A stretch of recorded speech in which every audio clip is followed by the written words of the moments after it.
All right, let's dive in. Today, we're talking about something that shapes a massive part of all of our lives, probably more than we even realize. It's the hidden science behind our jobs, the science of work.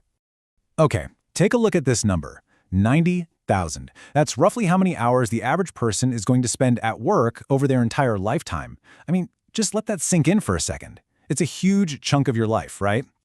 So if we're going to spend that much time doing something, shouldn't we try to make it, better, more productive, maybe even a little more fulfilling? Well, it turns out there's a whole field of science dedicated to doing just that. It's called industrial/organizational psychology. Now, IO psychology, as it's called, kind of has two sides to the same coin. The industrial part is like putting an individual employee under a microscope. It's all about recruitment, job performance, and making sure you have the right person in the right role. Then you've got the organizational side. That's like zooming out to see the blueprint for the entire company, how the systems, the culture, the leadership, all of it works together.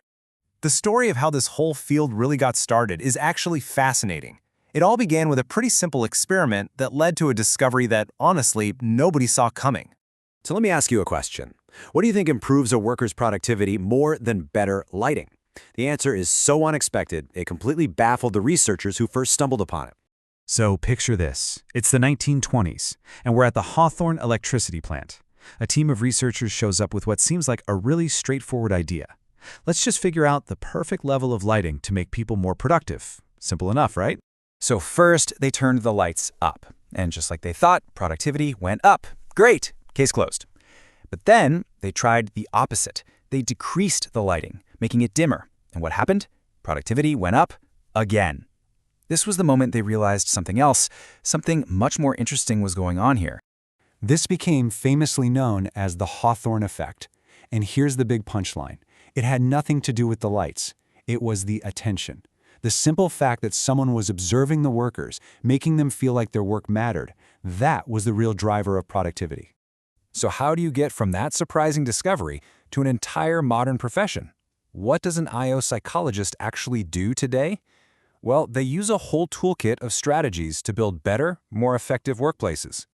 For the most part, their work breaks down into 5 key areas. You can think of them as the 5 essential tools they use to fix and improve any organization. First up is psychological assessment. This is all about getting the right person in the right seat on the bus. It means designing smarter interviews and using validated tests to make absolutely sure that a candidate is the best possible fit for a job. The second tool in the kit is learning and development. And we're not talking about a boring, one-off training session. This is about building ongoing programs, things like coaching, mentoring, and workshops that help employees actually grow their skills over the long haul. Third is well-being at work. Now, this has become a massive focus recently, and for good reason. IO psychologists help set up processes that support not just the physical safety of employees, but their emotional and mental health too. Number 4 is work design and organizational change. This is where they basically become architects for the workplace. This could be anything from physically redesigning an office for better collaboration to completely reshaping how communication flows through a company during a big transition. And finally, number 5, leadership and motivation. This is about looking at the very engine of the company. They dig into the culture, they analyze reward systems, and they figure out what it really takes to keep everyone engaged and pulling in the same direction. Okay, so now we know what they do, but where do they actually do it? Well, the short answer is pretty much everywhere. You'll typically find them working in 4 main areas. Some are consultants, brought in as outside experts for specific projects. A lot of them work in-house for companies, often as part of the HR team. You'll also find them in government, working on large-scale policy and hiring, and of course in academia, where they're doing the research and teaching the next generation. And this really shows you just how wide-ranging their impact is, from a tiny tech startup trying to build a great culture, all the way to a massive government agency that needs to train thousands of people. Their expertise is a critical ingredient for success. And that brings us to the future. Because in our rapidly changing world, this field isn't just relevant, it's becoming absolutely essential. I mean, just think about the huge shifts we're all living through right now. The explosion of remote work. Companies moving away from old-school top-down structures.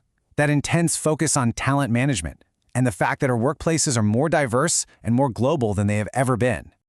This quote really captures a fundamental shift in business. It says, Organizations have grown to become more aware and caring of its workers.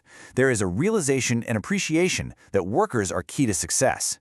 It's this growing understanding that a company's people are its most important asset.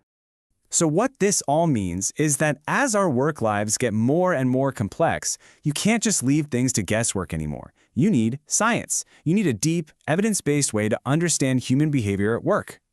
So, I'll leave you with a final thought to chew on. As our work lives continue to get totally transformed by technology and culture, who are the people that are going to be designing what that future looks like? Increasingly, the answer is the IO psychologists. They are truly the architects of the future of work.